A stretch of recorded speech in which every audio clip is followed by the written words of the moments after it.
Francisca woke up feeling a little strong. After what the pastor told her, she knew she could no longer stay silent.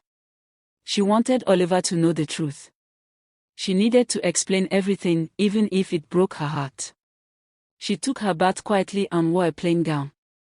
There was no makeup, no perfume. She just wanted to talk and leave.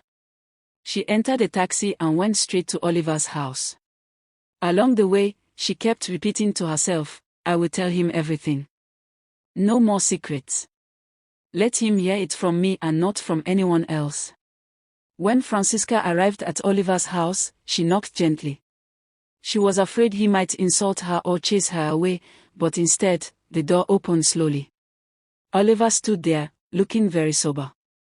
Without saying a word, he knelt down in front of her. "Francisca, I'm so sorry," he said quietly. "I was drunk. I don't even know how it happened. Catherine came to the house, and we started talking. I was angry, and I lost control. I don't know what came over me. Please forgive me. I know I hurt you. I regret everything." Francisca stood speechless for a while.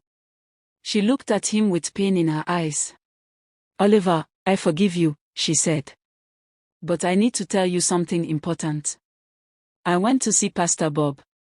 I wanted to report Catherine to him. I told him what I saw at your house. But do you know what he told me? He said he sent her. He knew she was coming to SLE.EP with you. He did it to show me that I belong to him, not you." Oliver's face changed. "What?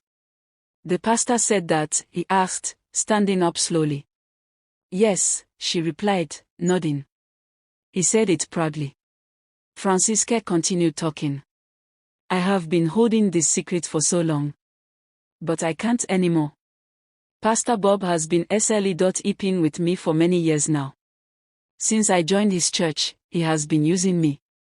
He forced me into a covenant.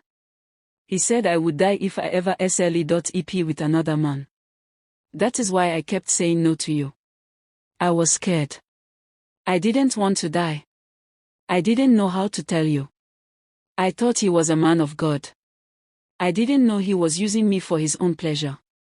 Tears dropped from Francisca's eyes. "I didn't want to lose you, Oliver. That was why I wanted to come that day. I was ready. I went to buy a dress. I said I would allow you to touch me.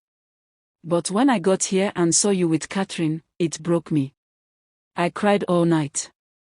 I wanted to end everything. I'm sorry for everything. I didn't mean to hurt you. I just didn't know what to do." Oliver didn't say a word. He stood there quietly, watching her as she spoke and cried at the same time. After some minutes of silence, Oliver finally spoke.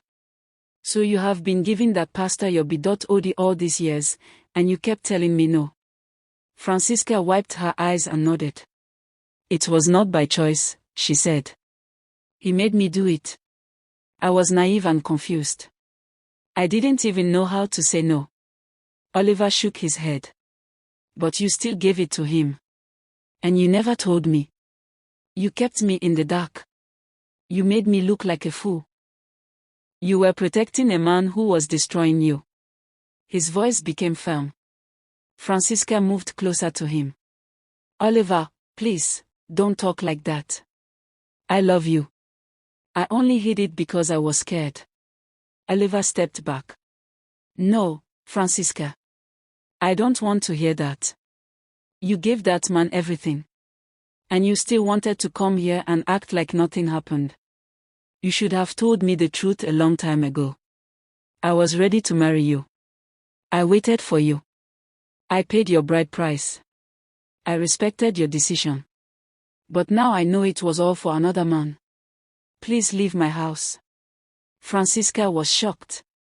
"Please, don't do this," she begged. "I said leave, Francisca," Oliver said, pointing at the door. "I can't stay with you. I can't continue like this. Everything I believed was a lie. Just go." Francisca knelt down and started crying. "Please, I don't have anyone. Don't push me away," she cried. "I love you, Oliver. I swear I love you. I never wanted this. The pastor used me. But Oliver was not listening anymore. He turned his back and walked away. Close the door behind you, he said. Francisca picked her bag and stood up slowly. With tears running down her eyes, she walked out of the house. The sun was hot outside, but Francisca did not feel it. She walked to the roadside and entered a taxi. The driver asked her where she was going, but she didn't reply immediately. She just said home in a low voice. When she got home, she didn't speak to anyone. She went straight to her room and locked the door. Her mother called her, but she didn't answer. She lay down on the bed, crying silently. Everything was broken. Her relationship, her trust, her dreams, all gone. She closed her eyes, thinking of her next move. Inside her heart, something was growing, something stronger than pain. It was anger. I will not let this man destroy me, she whispered to herself. He will pay for everything. She remembered how he laughed and said she belonged to him. She remembered how he sent his daughter to destroy her relationship. That night, she didn't sleep. She sat on her bed and planned what she would do next. She didn't know how yet, but she was going to fight back. Pastor Bob was going to face the truth, and she was going to make sure the world heard her story.